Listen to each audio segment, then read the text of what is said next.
finalizar la Segunda Guerra Mundial, los países más poderosos liderados por Estados Unidos e Inglaterra se reunieron en territorio norteamericano para definir el nuevo orden económico mundial de la posguerra. En esa reunión se crearon dos instituciones, el Banco Mundial y el Fondo Monetario Internacional, cuyos objetivos eran la prosperidad económica del mundo, el aumento de la producción y la generación de empleo. 50 años más tarde, la mayoría de los países latinoamericanos que aplicaron las políticas del FMI atraviesan intensas crisis económicas y sociales y deben soportar la injerencia del organismo internacional que los presiona para que paguen sus deudas. ¿Por qué las naciones de América Latina tan ricas en recursos han llegado a esta situación? ¿Acaso solo han sido víctimas de administradores corruptos y gobiernos ineficientes? ¿O existe un plan diseñado desde los centros financieros de poder para someter a todo un continente, utilizando al Fondo Monetario Internacional como la herramienta ideal para llevar a cabo este objetivo?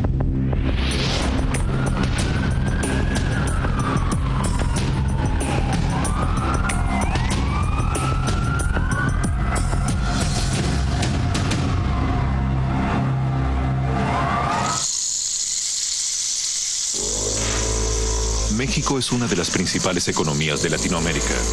Un país con más de 100 millones de habitantes, poseedor de una importante riqueza petrolera y una industria pujante. Sin embargo, más de la mitad de su población vive en la pobreza. Su deuda externa es una de las más grandes de América Latina. Su principal acreedor es su vecino, Estados Unidos de Norteamérica. Pero somos más que vecinos. Somos también buenos amigos, unidos por los lazos de familia y de comercio, y por la misma determinación de hacer frente a los desafíos del siglo XXI.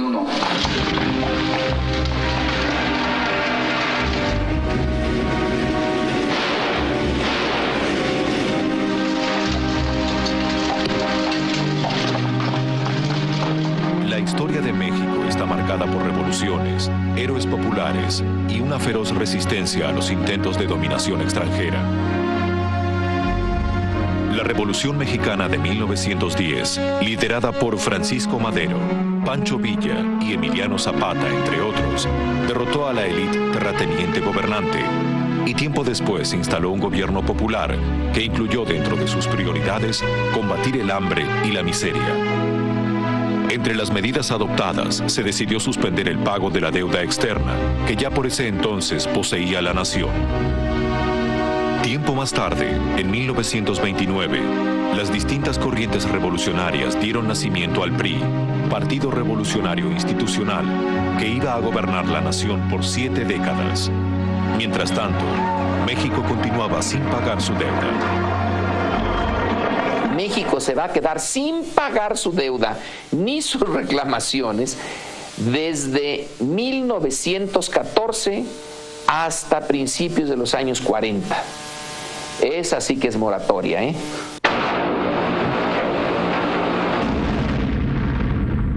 En 1939 comenzó la Segunda Guerra Mundial.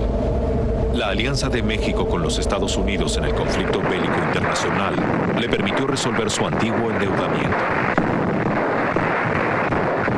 Y México va a entrar a la Segunda Guerra Mundial del lado norteamericano. Y es entonces cuando se arreglan los problemas de la deuda. La guerra es una coyuntura perfecta. Mejor no nos hubiera podido ir. Y políticamente, bueno, se forja por primera vez en nuestra historia una alianza formal con Estados Unidos. Así que ese es el momento adecuado. Hablaban ustedes de deuda externa, ¿qué tal si la arreglamos ahora? ¿Y qué tal si la arreglamos pagando nada más el 10% de lo que debíamos? De acuerdo.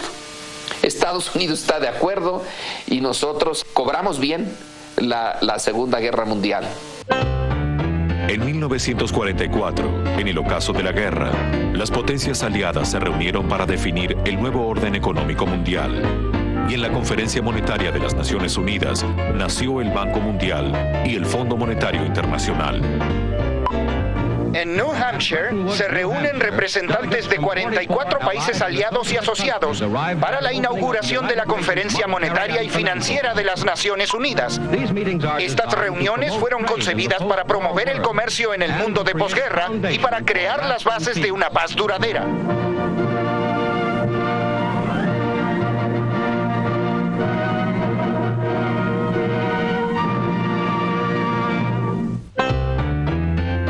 El Fondo Monetario Internacional nació con el objetivo de estabilizar la economía mundial, aumentar la producción global e incrementar el comercio internacional, generando así nuevos empleos.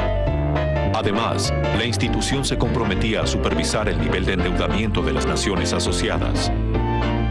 Para su funcionamiento, el organismo recibiría aportes de los países miembros, que luego utilizaría para otorgar en forma de préstamos a los estados integrantes que lo solicitasen. El Fondo Monetario Internacional parecía una institución creada para el beneficio mundial. Sin embargo, muchos sugieren que en el mismo origen del organismo ya estaba el germen que lo convertiría en la herramienta más eficaz de dominación que haya erigido el poder financiero mundial. El proyecto del país que instrumenta el Estado mexicano desde hace 20 años es un proyecto de país diseñado por el Fondo Monetario. Y claro, con el apoyo del Departamento del Tesoro de Estados Unidos. Ese sistema, Fondo Monetario, Banco Mundial, Departamento del Tesoro de Estados Unidos, depreda a los países pobres, a los países del tercer mundo, los países en vías de desarrollo. Sin embargo, a mediados de los años 40, el Fondo Monetario Internacional parecía un emprendimiento que demostraba la buena voluntad entre las naciones. Y México se convirtió en uno de los primeros países latinoamericanos en ingresar al organismo internacional. Con una deuda externa pequeña y condiciones internacionales favorables, México inició un importante proceso de industrialización que alcanzaría un ritmo febril en los años siguientes. Se crece al 3% en los años 50 y 60.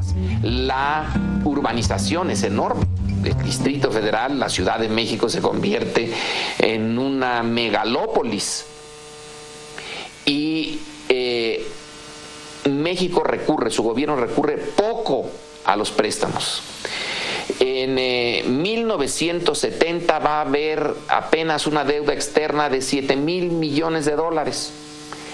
Para términos del Producto Interno Bruto mexicano es pequeñísima.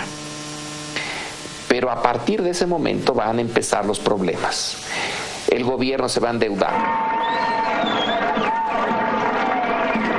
La economía gira alrededor del gobierno.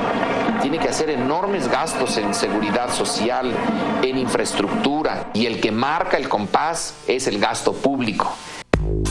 Por ese entonces, los préstamos eran muy accesibles. Los bancos internacionales poseían enormes cantidades de dinero proveniente de los países árabes que habían aumentado el precio del petróleo y necesitaban colocar ese capital para hacer frente a los intereses que dichos depósitos producían. Los bancos internacionales estaban recibiendo enormes cantidades de recursos de los llamados petrodólares.